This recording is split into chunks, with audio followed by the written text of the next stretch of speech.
નમસ્કાર દર્શક મિત્રો, BH ટીવી ન્યૂઝમાં આપ સૌનું હાર્દિક સ્વાગત છે।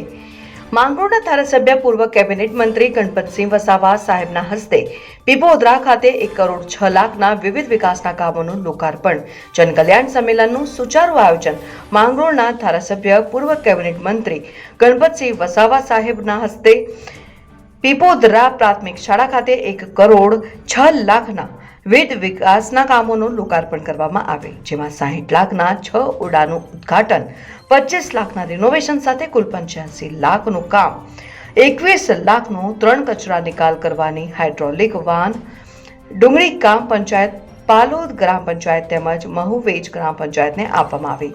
રિપોર્ટર ફિરોઝ બાપુ, કોસંબા। અમારી ચેનલને લાઈક કરો અને સબસ્ક્રાઇબ કરો।